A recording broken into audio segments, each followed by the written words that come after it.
A Tory MP accused of sexually assaulting two women at a private members' club in London says he categorically denies the charges. Patrick Spencer's been suspended by the Conservatives while the investigation takes place. And the White House says a deal with Saudi Arabia includes the largest defence sales agreement in history. Donald Trump signed a $600 billion economic partnership on a visit to Riyadh. In the city, the FTSE 100 closed down 2 points at 86.03. The pound buys $1.33 and €1.19. LBC weather turning chilly but mainly dry with lows of 5 degrees. From Global's newsroom for LBC, I'm James Kitchen. Nick Ferrari at breakfast on LBC. What about this idea of a stranger in your country? Conservative MP and Shadow Justice Secretary Robert Jenner, Suella Braverman, was speaking with LBC last night and she said... There are communities where people are not integrating into British life. They're not signing up to British values. They actually, in some cases, actively loathe Britain. Can I ask you, Mr Jenner, do you think there are people who actively loathe Britain? Yes. I think you've seen in some of the recent protests that we've had on the streets. If you come to live in this country, you should believe in it. You should believe in our values. And if you don't, frankly, you should go somewhere else. Nick Ferrari at breakfast. Back tomorrow morning from 7. Listen on your radio, on Global Player and the new LBC app. This is LBC from Global, leading Britain's conversation. This is Cross Question. And it's Simon Marks in for Iain Dale tonight, and absolutely delighted to be in the chair for this evening's edition of Cross Question. We do this on Iain's programme every Monday, Tuesday and Wednesday at 8 o'clock, an hour of open-ended conversation where you get to set the agenda. Whatever is on your mind, we will discuss in the hour ahead. On the panel tonight, Health Minister Karin Smyth, the Labour Member of Parliament for Bristol South, Joe Robertson, the Conservative Member of Parliament for Isle of Wight East, Sam Lister, the Associate Editor of the Daily Express, and the journalist and broadcaster John Nicolson. You can ask them anything you like. Maybe you want to ask their views on the Prime Minister's speech yesterday and the government's white paper on immigration. I know I do. Maybe you'd like to know where they think the country is going to find the skilled and less skilled workers that our economy is so heavily reliant upon. Perhaps on the day Peter Sullivan's murder conviction was quashed, you've got miscarriages of justice on your mind and how the UK should handle them. Or maybe there is something else that you would like them to address. On Cross Question, it is your question that sets the agenda. You can call us now on 0345 6060 973.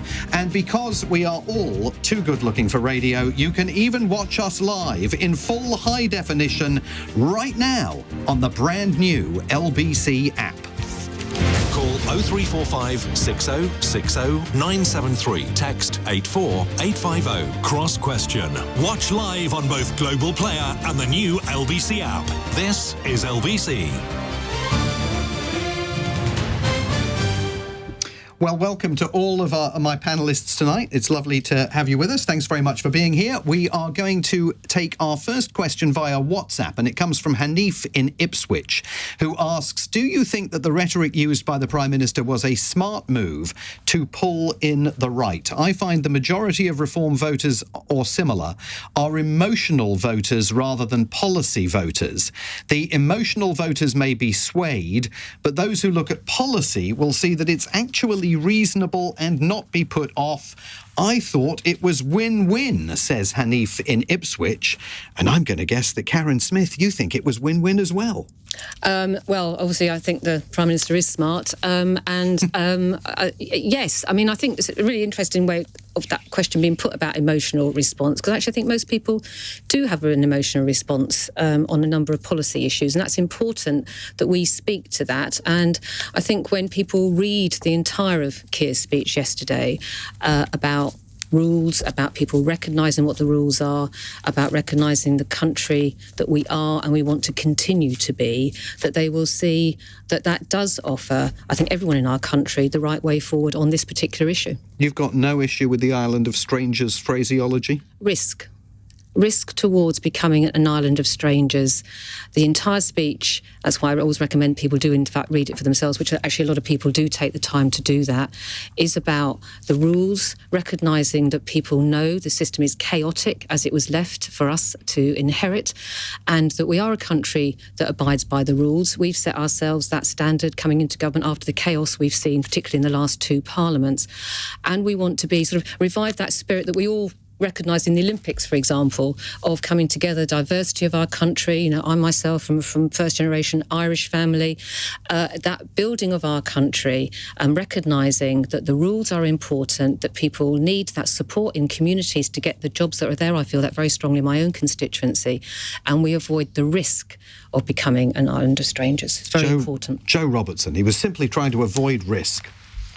No, I don't think it was smart language. I don't think it's a smart bill, and I don't think the Prime Minister is remotely smart on his immigration policy.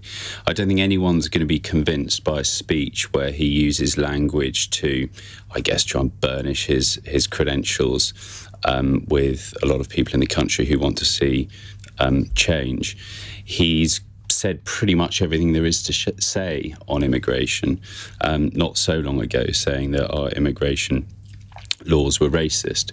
So I don't think anyone believes there's any great conversion in the mind of the Prime Minister. He's just trying to use a bit of language in his speech to convince the public he has what it takes on immigration. I mean, just this year we've had the worst year so far in history on illegal migrants crossing the English Channel. That's what people will judge the Prime Minister in this government on, not words that he thinks are clever in a speech. Sam Lister? I think to go back to the questioner's original point, I think emotional voting is not confined to the right. I think you find it on the left. And, absolutely. And I'm not trying to make a cheap shot here, but Keir Starmer famously got elected without really having a big policy-heavy agenda. It was about an emotion he created of stability and competence. Now, obviously, you can argue whether that has borne fruit. Many would say not. But I think on the particular issue about the speech yesterday, I come at this from a communications point of view, and actually, it just did not ring true. It was inauthentic. Nobody really believed that that's what he believes. You can go through his Twitter posts for the last X amount of years. You can go through all the things he said publicly about immigration. None of that stacks up with what he said yesterday. So you have to ask yourself, why did he do it? Well, he did it because obviously the local elections were a wake-up call. And so he's trying to reach a particular type of voter. But those voters are not daft, and they know when something is inauthentic, and they are not going to buy it. And actually, illegal migration is one issue, but illegal migration, that wasn't about illegal migration yesterday, and that is what people see on their TV screens and on the front of the papers day in, day out. And he didn't tackle that either, so I don't see where the wins are for him on this. John Nicholson? Well, it wasn't so much a dog whistle, was it? It was more a Farage howl. The Keir Starmer I used to know would have been embarrassed to come out with this line. And we say that his policies were pretty light at the election. They were, but they were detailed when he was running for the Labour leadership. This is what he said then. He said that he wanted an immigration system based on compassion. And I agree about the lack of authenticity. The volte-faces, if that's the plural, that Keir Starmer has done between his leadership election, where he set out a number of progressive principles that he'd stood for, and the Keir Starmer now, is shocking. And I just don't think it works in any case, because you look around Europe, I can't think of an example of a country which has a rampant right wing. The electorate seem to be attracted towards a right wing.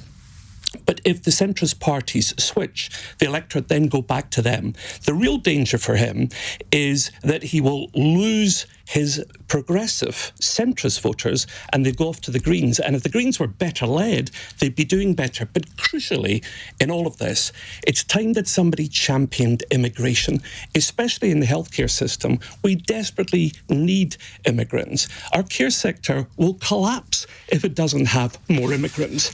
So it's bad policy and bad politics. I'm happy to come back on a couple of those things. I'd like you to pick up on that, but also I wanted to reflect on the fact that you have personally spoken in the past about the care sector and its the extent to which it relies on a workforce from overseas. You said, I think back in, just checking the date on this, July of 2022, workforce is a massive problem across health and care. The figures are quite astonishing and it's only going to get worse. You argued the pandemic was emotionally and physically draining for staff in all roles, leading to an exodus of experienced people. And the wider UK jobs market was tight while other countries were offering better terms and conditions to the migrant workforce that we've always relied on in the NHS. John's arguing there's a lack of authenticity to what the Prime Minister is saying. Based on what you said in July of 2022, how are you going to fill those key roles, given some of the steps that the White Paper outlines? So, I mean, firstly, to John's point, the leadership election was a long time ago, and the world has changed, and the world has changed rapidly in the last couple of years, partly as a result of what Joe's party has left us and not managing to deal with this issue, which, as I said earlier, is about the lack of rules, the chaos, the fact that no communities, councils, etc., understand what's going on around those rules, and clarity over the rules and being well governed is a really important part of what this government is trying to do. I agree that emotional arguments are true to the right and the left and the centre. That's important that we break through on that. But let's be very clear about Keir's direction on some of these issues. He feels very passionately, and I know people say he says it too often, but his father's background as a toolmaker in industry and manufacturing. I feel very strongly in my constituency around all sorts of jobs, including the health and care sector, that there are people in my constituency that I represent that have some very low attainment in educational opportunities, that are not supported through apprenticeships, that are not supported into the jobs that are available in my city. My city's got a good employment record. There are jobs there, and they are not accessed by young people in particular in my constituency, and that's something I've campaigned on over the last 10 years. So my point in 2022 is also about the health and care sector, training people properly for the very good jobs that exist, to retain the staff in the sector that we want to do. That's what we're doing sometimes in our policy and with our 10-year plan coming up. And with regard to social care workers, and this again is a point that's been made well in the last 24 hours in particular, is the number of people that have come here and then not been allocated jobs. I think it's around 40,000 people are in country not accessing the jobs that are already here. Something's gone very, very wrong in our system, and I'm afraid if people from the other parties or journalists are defending the current system, they are way out of step with what's actually happening for all parts of this country, whether people call themselves progressives or right wings. And I see that very much in my own city, and I think people should see it elsewhere. Having a rules-based system that is fair, that people understand and gets particularly young people into the jobs of our country for the future, I think is a really important part of our offer as a government. Joe Robertson. Yeah, it's not about defending the current system. Well, it's about not being hoodwinked by the Prime Minister, coming up with language rather than policy to deal with. Are you proud of what you left? The system. Are you proud of what you left? I have admitted and accepted on a number of occasions, as has Kemi Badenoch, that we did not get it right. So it's a mess in government. And we'll clear it up. And the current government has a job to do to get it right. And we will. But bad law wrapped up in tough-talking language is not going to sort the issue. Well, I hope you'll support the legislation Conservative governments then have made that mistake, and Labour have not learnt from it. What we need is robust law, such as disapplying the Human Rights Act when it comes to immigration cases, which we put forward and the government have slapped down. You're not interested in skilling the young people in my constituency. You're not interested in letting them have access to the jobs that are here. You're not interested in using government for good. On these questions, can I just say, what I am interested in is the care sector being supported and not shutting off a very important route for needed, skilled migrants working in care. And as a health minister, I find it extraordinary you've backed a bill which shuts off that lifeline to a sector which is under pressure. The people that are here, we want to get them into proper jobs rather than the exploitation that they've already experienced. Care workers are not exploited when they come and work in the NHS. John Nicholson. Simon, let's hear from John Nicholson next. They've come and they're not in employment, that's the point. Amid this squabbling, you didn't actually get an answer to your question, which is if you have a shortage of workers in the care sector and you're going to stop people from overseas coming in to fill these jobs, and there's full employment in some areas of the country or pretty near it, how are you going to provide those jobs? I tell you what will happen. Well, that's about our employment. What will happen in some parts of the country, like in my former constituency, there wasn't a problem with unemployment in this overall. There was a problem in the care sector. Now, what will happen is you'll see people being kept in hospital for longer. They won't be released into the care sector because there isn't the facility to look after them. That's the problem with chasing Farageist headlines. It doesn't actually address the problem here, which is a shortage of labour. Yeah, I can't comment on the mess that the Scottish Government have left the Scottish health and care system, but in England, what we're doing through the Employment Rights Bill, which is a key part of our legislation, we were legislation heavy. That's a really important bill for us because it's about security of work, and it's also about making sure that there is a fair pay agreement for care workers. We need to make sure that people, particularly with long service and skills, are rewarded, which they were not under the last government. But no answer. But Nadra that is the answer. The Employment Rights Bill and giving people a fair pay agreement. Just magic up staff, will it? No, you missed the earlier point, which there are a number of people here already through on visas that are not in those works. We need to make sure that There's a shortage. But the National Association of Care Workers argues that the numbers just don't add up. And we need to retain people, and we need to make sure that people have got good. But how do you make the numbers add up? The Employment Rights Bill, in terms of keeping people in the system and making sure that people have good careers, is a huge contribution to that, because one of the major factors is that people can stay in the job, for example, for 20 years, and they basically have a difference of 20 pence difference per hour on their salaries. This is voodoo economics. Well, I'm sorry, for those people that are living on those wages, it's not voodoo economics, it's the reality of their lives, and it needs to be better. Let's hear a word from Sam Lister, then we're going to take a break. I think that the Minister talked about how the world has changed. I think that's a very easy get out. I think it has. The problems we have with immigration, with the care system, those are the same problems that were here last year, the year before that, the year before that. And I think what we've seen is that Keir Starmer is famously pragmatic, and I am very pro-pragmatism in politics. You have to be flexible and deal with the situation as it arises, but you also have to have a political, philosophical framework within which you work, and all the policies and the pledges that John read out earlier about the leadership election that Keir Starmer stood in. The world has changed, but not that much, not enough to completely shed your political skin and start afresh. Exactly. And I think that's the problem, that actually ultimately voters know that. They instinctively know when somebody is trying to pull the wool over their eyes, and I don't think what happened yesterday will change anybody's mind. OK, more of our vigorous conversation to come. We're only just beginning to get to grips with all of this on Cross Question tonight. My panellists are the Health Minister Karin Smyth, the Tory Member of Parliament Joe Robertson, Sam Lister of the Daily Express, and the broadcaster John Nicholson. The time is 19 minutes past 8. This is LBC.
apply.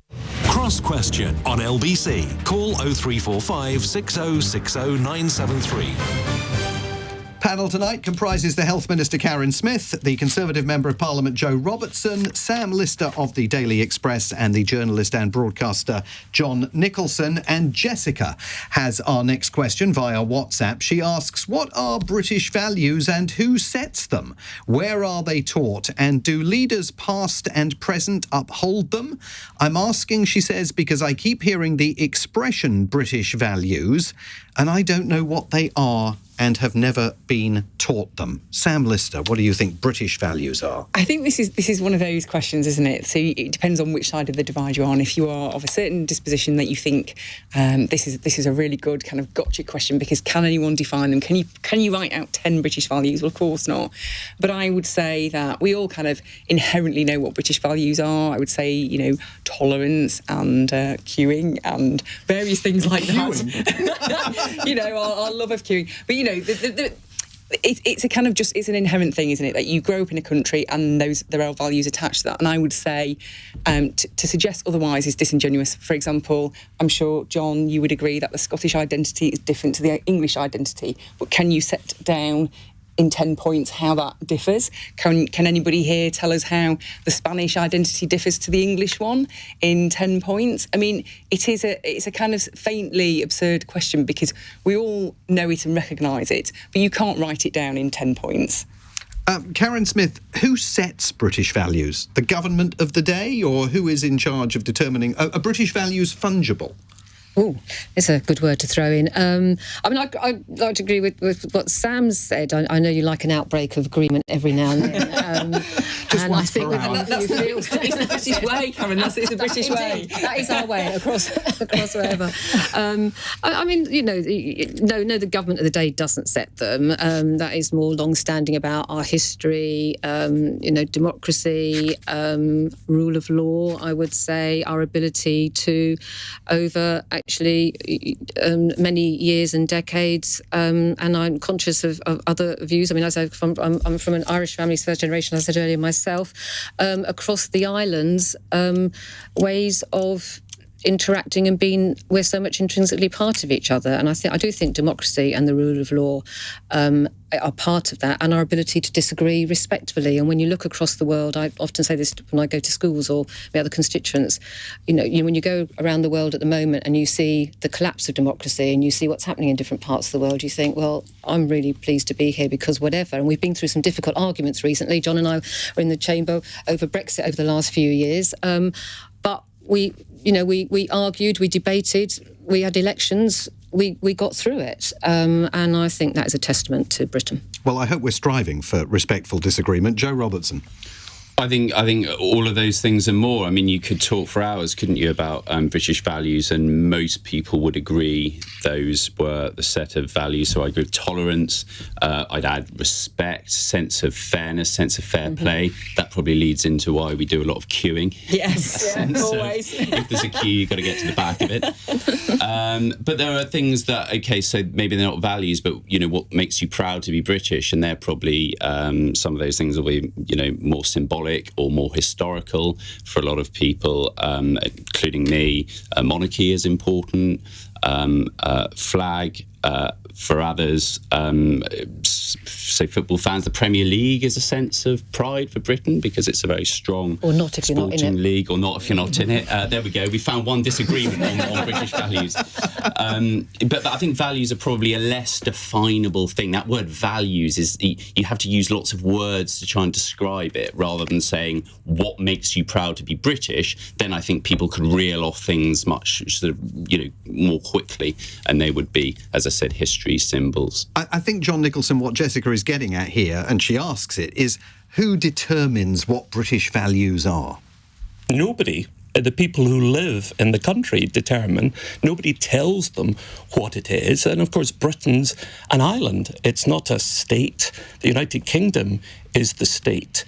I don't agree that the monarchy is intrinsic to our sense of national identity. A significant percentage of the population disagree with having a monarchy. On the flag issue, Wales doesn't have any part in the flag of our state, which must seem very odd to people who live in Wales. We've tried to do it a little bit, haven't we, with the questions that you ask people when they apply for a passport. I've seen the questions. They're utterly absurd. Which king was stuck up a tree and hid up a tree? Now imagine if you're coming to this country and you're trying to understand what it's like to be a citizen, and you're told that you really have to understand citizenship by knowing who was up a tree once several hundred years ago. I think the questions we should be asking people is more about their attitudes towards equality, for example. Do they believe in women's rights? Do they believe in LGBT rights? Do they believe in a sense of inclusion? Those are the things that we want people who come to this country to respect. And I think that's very important. I would say I've noticed one difference in Scotland, I think, that is increasingly obvious, which is not only do we feel European, we were anti-Brexit, but we're also very much in favour of immigration. And Farage is not popular in Scotland. John, I'm going to move us on because I want to get to our next topic. And for that, we're going to go to the phone lines. And Michael has called in from Rains Park with a question for the panel. Michael, what would you like to ask? Good evening there, Simon. Good evening, panel. Today, President Trump secured $1 trillion of foreign direct investment from Saudi Arabia to the USA. Does this prove that Donald Trump truly is the master of the art of the deal? And will this achievement get any praise at all on Simon Marx's American Week? 142 billion of that 1 trillion, Michael, was, as you will be aware, an arms deal with the Saudis. Donald Trump signing an economic cooperation pact with Saudi Arabia today. Joe Robertson, is he the master of the art of the deal? I'm going to sidestep the question about American Week. Well, he is in a good position to be making deals because he's president of the United States. So arms deals with a strategic ally, Saudi Arabia, are deals there for the making. I don't particularly want to big Donald Trump up any more than he is able to big himself up already on the art of the deal. But he's certainly an unusual deal maker in style. He's in a good position because he's president of the United States. And that's why I'm slightly worried we've done not a very good deal with the USA. $1 trillion, Karin Smyth, of FDI from Saudi Arabia into the United States absolutely does play into Donald Trump's hands regarding his pledge to prove that you can stimulate the economy through this kind of economic cooperation.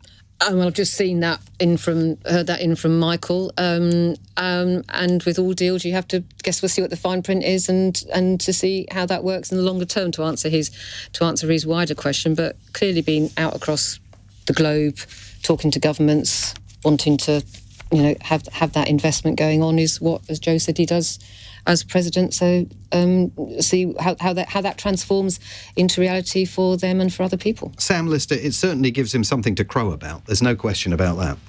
Yeah, clearly. And I think Saudi is a strategic ally of the West. We have to accept. First place he's gone as now he's back as president since his return to the White House. Yeah, we've got the whole thing about the planes from Qatar. Yes. It's 2 planes, is it, from Qatar? I've only heard of one. Is there a second one? They've thrown a second one in as well? I think they might be donating 2. There's 2. There's always a battle. It's a 2-for-1 deal. But anyway, 2-for-1 deal. So, but he goes back and he says, look, this is transparency. I've got these really expensive planes. They've given them me for free.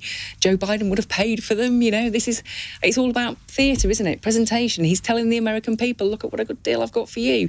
We obviously only a week ago our trade deal was secured and we're told this is a great deal, but actually it was a great deal compared to the position we were in the day before. And as Keir Starmer himself admitted, when asked was it a better deal than the position we were in 6 months ago? No, it's a better deal than we were in the day before. That is the art of the deal. He has bullied and bounced every nation into giving him a good deal that he can then go home and sell to the American people who voted for him. Look what I've done for you. Look, I've gone and I've done over those pesky Europeans. They all hate the Europeans anyway. They've gone over and done those pesky Europeans, and now I've gone off to the Gulf and I've got this amazing $1 trillion deal. You know, it's great for him, isn't it? It's great for him. John, he's on a roll, isn't he? But whether it's uphill or downhill, we don't quite know. So let's read the small print. If there's one thing you can be certain about Donald Trump, it is that he doesn't tell the truth. His whole political career has been based on not telling the truth. So he's saying he's had this wonderful deal. He said how much he loves Mohammed bin Salman. I have to say, I found that nauseating. As a journalist, we have to remember that this is the man who ordered the murder of Mr. Khashoggi in the embassy. A Saudi American citizen. A Saudi American citizen. And here we have the President of the United States hugging the man who gave the orders to have an American citizen killed. And not just the American president today. I mean, scores of foreign investors, Elon Musk there as well. I mean, that receiving line for Crown Prince Mohammed bin Salman and Donald Trump today took them 25, 30 minutes to get through. Yes, it was some of the most revolting people in the world all in the one room at the one time. It was a truly nauseating spectacle. But Biden had also dealt with MBS. Let's not be, absolutely. It's not just a Trump thing. Biden accepted the reality of having to deal with MBS, who is... Absolutely. Biden did in the body language, which is quite interesting. Biden gave him a little delicate fist bump, if you remember, whereas... he still dealt with him, though, and the bottom line is he still dealt with him. If you're asking me to defend Biden, I'm no interest in doing that at all. But the key point, I think, is we need to look at the small print. We need to see how much of it's actually true. If you remember, he gave Peter Mandelson a little billet doux to hold up at the window of his car to congratulate him on what a wonderful deal he got. Listen, if Donald Trump is telling you what a good deal you've got negotiating with him, you can be certain it's not a good deal. But it is also absolutely true to say that Joe Biden did not secure $1 trillion of inbound investment from Saudi Arabia. More of your questions for our fabulous panel: Health Minister Karin Smyth, Tory Member of Parliament Joe Robertson, Sam Lister of the Daily Express, and journalist and broadcaster John Nicholson in a few moments. But now, with the time at 28 minutes to 9, the news headlines come from James Kitchen. A man who's had his murder conviction quashed after spending 38 years behind bars has left prison.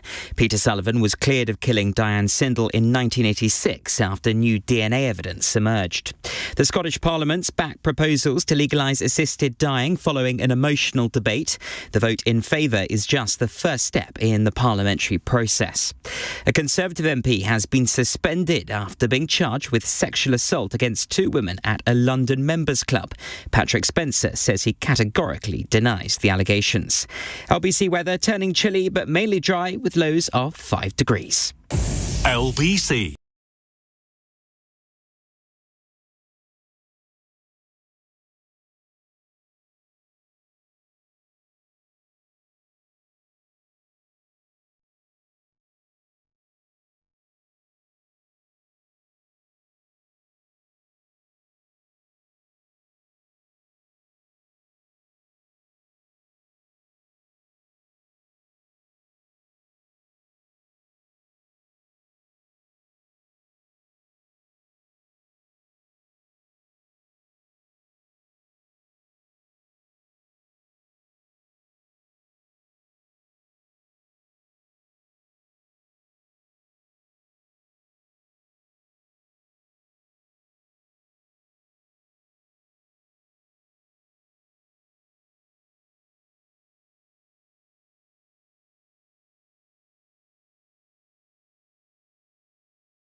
Circumstances. Cross Question on LBC. Text 84850.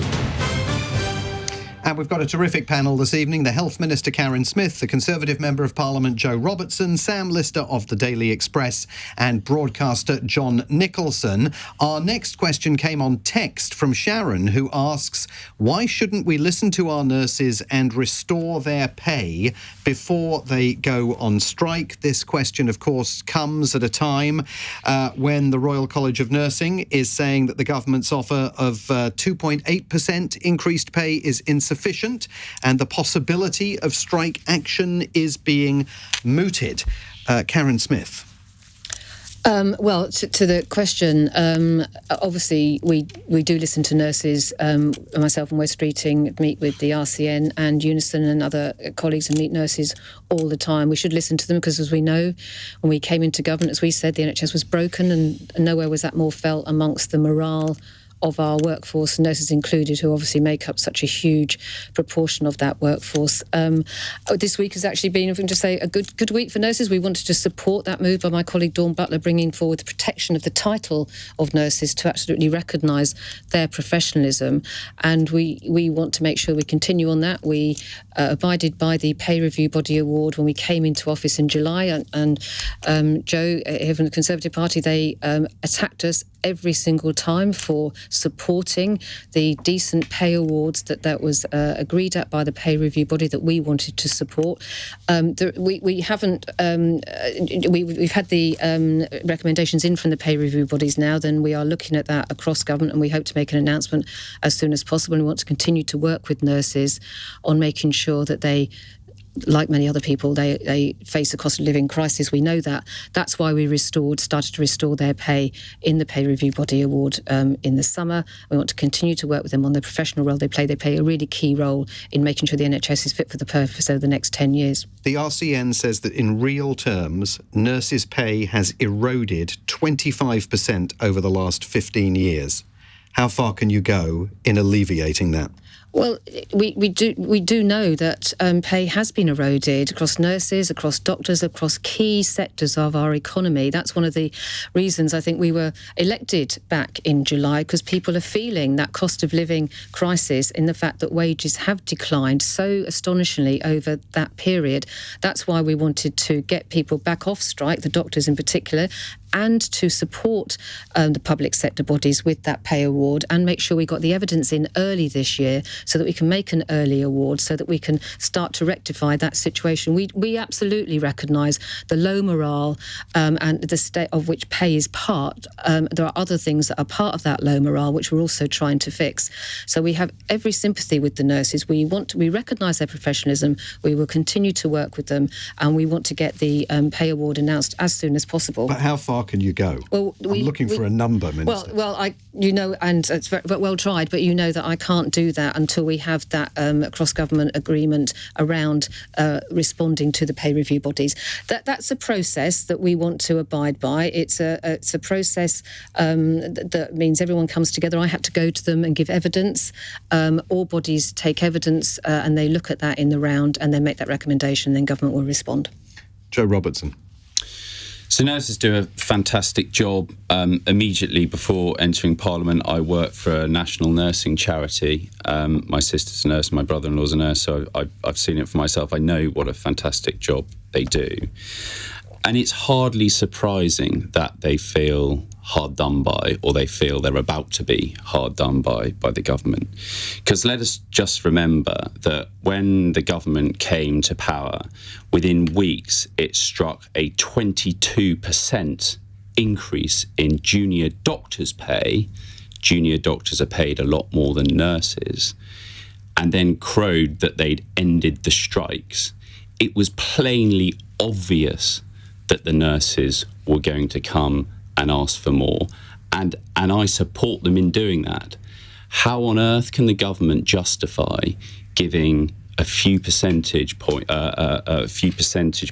of pay rise to nurses when they gave junior doctors 22%? You criticise us for all our pay awards of the government's own making. PRB. And if you want to compare nurses to junior doctors, I think nurses should get a lot more from this government that came into power promising so much. But that erosion in pay took place over the last 15 years. That's Who was in charge? very much on don't your think party's watch. For Labour to charge? respond I don't wanna and surprise you, say, but it was you. Minister, you talked over me last time, if you'll let me speak, it's not going to give the nurses any sort of confidence, satisfaction at all if you are now comparing yourself to previous Conservative governments to justify small pay when you gave junior doctors 22% pay rises last year without anything in return. This is a problem of your own making. Nurses deserve a significant pay rise. There is an argument that says it's a problem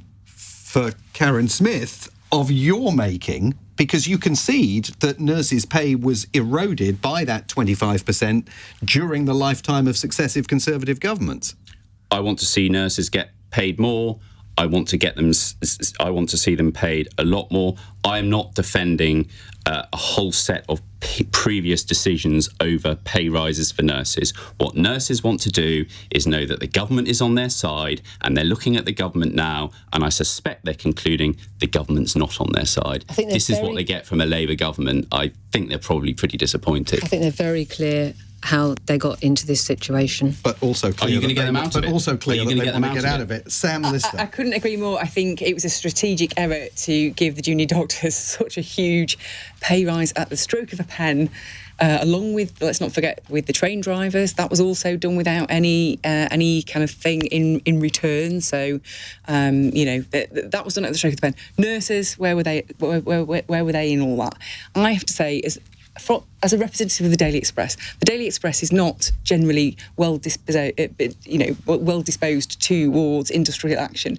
But during the nurses' strike last time round, we came out in support of them because, for all the reasons Joe was talking about, they were the people on the front line during the COVID pandemic. They were the people who suffered most. And I get that it was the Conservative government where the pay was eroded, but let's not forget they came into power on the back of a global crash. There was an austerity push that affected pay. There was consequence, the knock-on effect as a result of that. But in the end, nurses are on the front line, day in, day out. They were during the pandemic. They deserve a proper pay rise.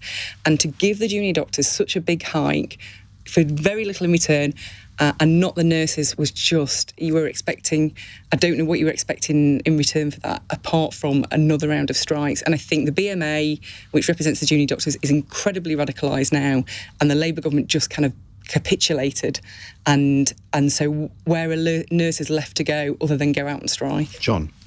Well, it's a double whammy, isn't it? Because there's a big drop in the number of people applying to be nurses, and people are leaving nursing early as well. And the Labour government wants to hit immigration, so they don't want people to come from abroad, either for the care sector or for nursing. So it's a burach, as they say, north of the border. Now, my mum was in hospital during the COVID pandemic, and I asked everybody who was looking after her where they were from. And they were from Russia, they were Estonian Russians, they were from Africa, they were from overseas. The NHS absolutely relies on foreign nurses. But whether they're foreign or native born, they should be paid a lot better. Now, I noticed the Minister was being cautious about what the award is going to be, and I'll be interested to see what the award is. In Scotland, they've been offered 8%, the nurses, with a promise of an ongoing rises that will never be less than 1% above inflation going forward. And in Scotland, they haven't had strikes either amongst the junior doctors or amongst the nurses. So maybe something to learn from the Scottish experience. So, John, with say 8%, you've taken that as a Scottish figure, which is obviously... I believe that's the figure that's been offered in Scotland. Okay. So it's clearly above inflation. Some might argue that's a good figure. How are nurses in England going to feel when junior doctors got 22%? I mean, that's the problem, surely, this government has created, is by raising expectations so high so early. Of course nurses are going to think, even 8%, 10%, You'll not 12%. be surprised to know that I agree with that. I think nurses are horrendously underpaid. I've had friends over the years who've been junior doctors, and the hours that they work are absolutely atrocious. And of course, junior doctors rely very heavily on the nurses to tell them what to do, to tell them what prescriptions to sign off on. They're immensely important for the effective functioning of the NHS. Karin Smyth, this is a problem for you. It is an absolute problem. Of your own making through the junior doctors. Well, I would say, and you'd expect me to say, wouldn't you, as we said in when we said the NHS was broken, as I said earlier, no more so than in the morale of the workforce, of large amount of nurses and doctors and many others and support staff as well. The morale in the service as a result of the lack of pay increases over the years of austerity and the Tory government, as well as the conditions, the pressure in the system, the pressure in which they're working, the equipment that they're working with. All of this was set out by Lord Darcy. We completely agree with that. And we were criticised, by the way, for saying the NHS was broken. But generally, all staff groups have welcomed that as a relief that what they went through, and particularly in COVID, and we've all been through that experience and know people and had friends and relatives supported by them. The relief that we acknowledged that and immediately got people back off strike, if everyone can remember, and back to work to get down those waiting lists was our priority in those first few weeks of government, and abiding by and funding those pay settlements to get the country moving back again and to start that conversation about better terms and conditions. Minister, can I just ask a question? John, and I just think the other thing is about retention. John mentioned retention. That's absolutely crucial to keep people in the service. People don't want to leave, and if they're burnt out, we need to support them with that, with wider issues. And also the application, John is absolutely right. The applications have fallen short. That's partly as a result of the bursary decisions that were made by the last government. All of these we have to fix, and we are under no illusions about how hard that is. We want to keep working with the unions, the representatives, and those groups to fix when we say fix the foundations of the NHS, fixing the workforce, the morale issues, because it's about safety. Morale is really important for safety. It's absolutely critical. OK, I've got to get to a break, but Joe Robertson, very briefly. Yeah, Minister, why don't you give the nurses a 22% pay rise, match the junior doctors? I suspect they won't be striking then. Well, I mean, that's just... Minister, can I just ask one very quick one? I've got to get to a break, John. Got to get to a break because we've got more questions to get to. On Cross Question, the time is now 13 minutes to 9. This is LBC.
Today, Cross Question on LBC. And I'm joined tonight by the Health Minister Karin Smyth, the Conservative Member of Parliament Joe Robertson, Sam Lister of the Daily Express, and the journalist and broadcaster John Nicholson. We're going to try and get a couple more questions in before the top of the hour. Let's go to James, who is a new caller to LBC from Pontefract. James, good evening. What's your question for the panel? Yes, good evening. My question is regarding national insurance contributions, the 25.3 billion, which is now going to be costing lots of small, medium-sized businesses 20% of their income, which essentially will send a lot of those to the wall. These are entrepreneurs. They create wealth. They create jobs. They bring taxable incomes into the economy. What is the logical reason for doing this? Karin Smyth, what's the logical reason for it? The Chancellor back in the autumn, had to make some difficult decisions to rectify the inheritance we had in July when we came into government, and that £22 billion black hole, and also fix the foundations of our public services. So I understand that on certain parts of the economy and small businesses, as identified by your caller, is one of those, that some of those changes are difficult for people. But I also know that many small businesses want our public services put back on a more sustainable footing, and that is what the Chancellor did. A large part of that has gone into my own area of the health service, which we know is so crucial, getting those waiting lists down, improving access to GPs and primary care, stopping corridor care, urgent and emergency care. And those are some of the hard choices that we have had to make as a new government. John Nicholson, is there a logic to this? Sorry, I was just writing down some of those lines. Difficult decisions, black hole, fix the foundations, and hard choices. Happy to help. That I'm so delighted. I think that's housey. I think we've hit every single politician cliche. Now, I have followed politics for a wee while, ever since I was at school. So far, since you were one. Well, I was indeed as well as you know, for 10 years almost. Mr. Callaghan, Mrs. Thatcher, Major, Blair, Brown, Sunak, May, every single one of them said that they were fixing the foundations.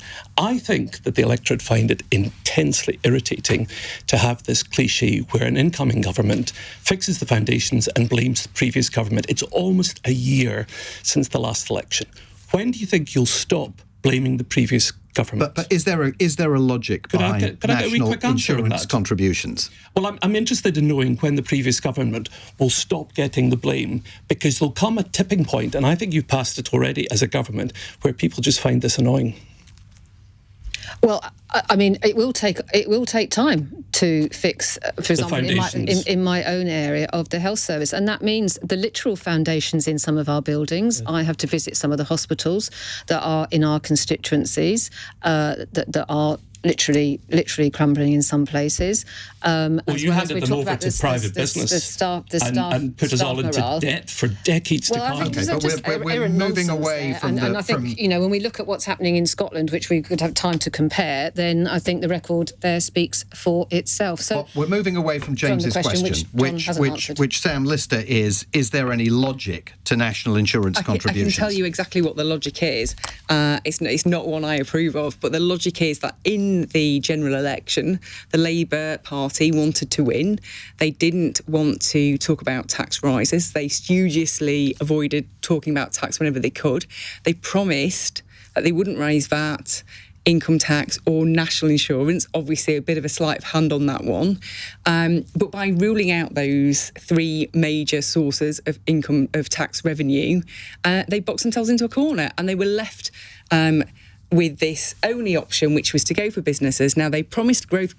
You never hear them talk about growth anymore because they know they've blown it, and they've blown it by attacking business. And the reason they've attacked business is because they've got not one person around the cabinet table with even an ounce of business background. And so anybody in that cabinet who had set up a business would have raised the alert about this, but sadly it was just a political strategic move to get them into government, and then they're reaping the consequences now. Joe Robertson. Yes, so the question was about national insurance increases on employers in business, and clearly it's put a lot of business, but particularly smaller businesses, under huge pressure, and in some cases has led to closure. But they also increase national insurance contributions on charities, on social care, on pharmacists, on hospices. And they knew the pressure that would be created from that because they exempted the NHS. So that is an admission of the sort of pressure that the NIC contributions would bring about on employers. And to allow that to bite on social care and hospices and small businesses and medium-sized business and everyone else, and not the NHS, I think is inexcusable. And that's why pharmacy, hospices, social care up and down the country, including my constituency, are looking at the government and saying, why on earth did we elect you? Karin Smyth, it has impacted the social care sector. It does, yes, it does have impacts, and obviously we're following that very closely. Many things, as we've talked about earlier, are affecting social care sector, including need to get the right staff into the right place and to support people who need that. I mean, to Joe's point, if they wanted to change those rules at any point under the last government, they could have also done that. I think what all of these groups also recognise, though, is that we do need to get people off these waiting lists. We need to get them back to work. Over half of the people on waiting lists are of working age. We all know the pressures that people are under, and that are some of the choices that we have had to make. OK, I want to get to one final question this evening, and it comes from Sophia in Mile End, who has texted this question in, and she asks, has your view of assisted dying changed since the debate began in the Westminster Parliament in the autumn? And as we were talking about earlier on the programme, members of the Scottish Parliament tonight approved the first stage of a bill that would legalise assisted dying in Scotland. Westminster MPs will be voting on the final stage of the bill to do the same in England and Wales on Friday. John Nicolson, has your view of assisted dying changed since the debate began? No, I voted in favour of assisted dying when it came before Westminster. It's a deeply personal thing, as we all know. My father died of lung cancer when I was a child. It seared itself, his final days, into my mind. I can't speak for him. I've no idea what he would have chosen. But I don't think, because we have religious convictions, for example, we should force other people to endure unimaginably horrible deaths. I think people should be given the choice to end their own life if they wish to. Sam Lister? Yeah, well, at the Express, we run a campaign on this. It's one of our key campaigns. We are very much in favour of that, and that of assisted dying, and that is directly in response to demand from our readers. This is something that they really do feel very strongly about. They have thought about it, they've read about it, we have covered it. We've sent our health editor around the world to look at how this operates in other countries. We've done a lot of work on it, and it's just something that we really believe is the time is now, and we must go ahead with this. And to our two panellists who will have a vote in Parliament later this week, Joe Robertson, start with you. Has your view changed? And what is your view then and now? Yeah, so I was very open-minded originally, very sympathetic to the arguments being made about relieving suffering. In the event, when we did have that first vote in the Commons, I voted against it because I was worried about the safeguards. I was worried about the process by which it was brought as a backbench bill. That's no criticism of Kim Leadbeater and those that support it. That was the avenue available to her, and she used that avenue. But for such a big issue to be dealt with in that way, I think didn't have the proper risk assessments around it. What I've seen of that bill since it's gone through Bill Committee, I'm afraid I think it's got worse. I think the safeguard of a High Court judge has disappeared, a mandatory judge role, and that alone has really cemented my view. Not that we should never look to legislate, but this current bill falls far short of the safety we would need in this sort of legislation. So I chaired the all-party group. It's a very personal issue. It's clear the government is neutral. I chaired the all-party group in opposition over the last 8 years. It's the law. When asked that question, what law would you most like to change as a backbencher? And it's the one I chose from my own experience working in the health service for a long time.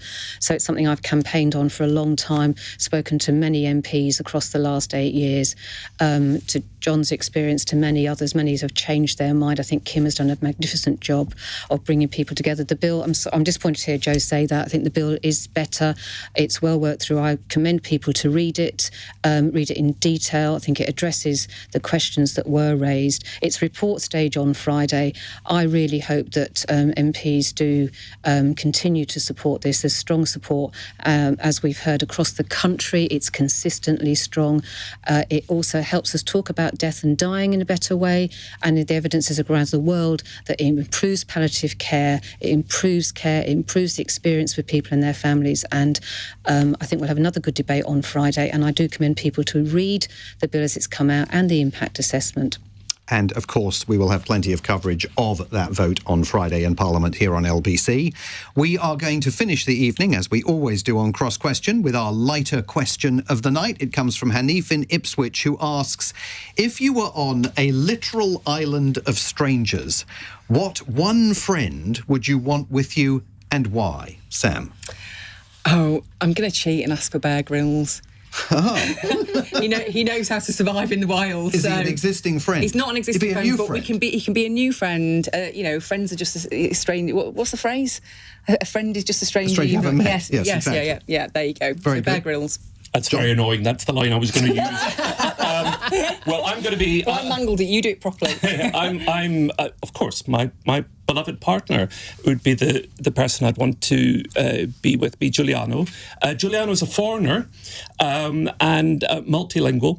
So when we arrive on the island, I imagine he'll be able to speak any one of a number of languages to help us avoid being attacked. Karin Smyth? Well, I want to know if the person had to be dead or alive, so I'm going for someone who has died and been a politician. People might think it's a bit boring, but I'd love to spend loads of time with Barbara Castle, because I've read a lot about her. I remember her growing up as just iconic and a real fighter, and she sounds like a right laugh and has got loads of tales to tell, so I'd never be bored. Fascinating choice. Joe Robertson? So Sam said Bear Grylls. I'd actually choose Sally Grylls, who's Bear Grylls' mother, who is a friend. She is fantastic when she's a huge force of nature on the Isle of Wight and elsewhere.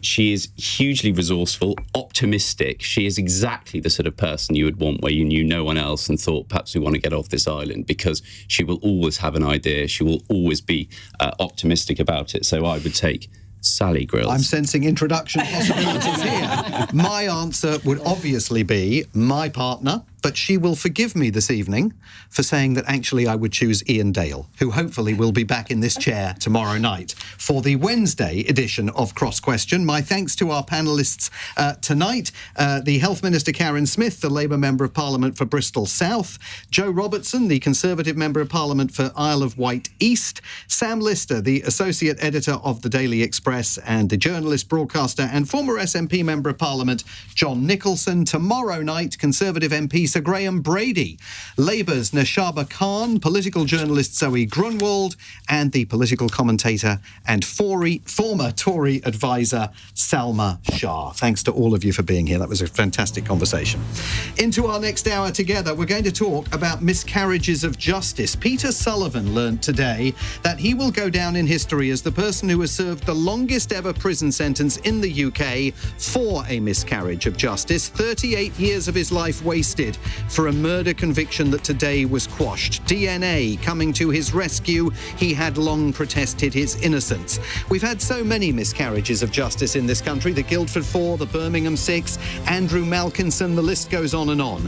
How should society repay Peter Sullivan for the 38 lost years? And aren't you now glad that we don't have the death penalty, given that for him, the outcome could have been even worse?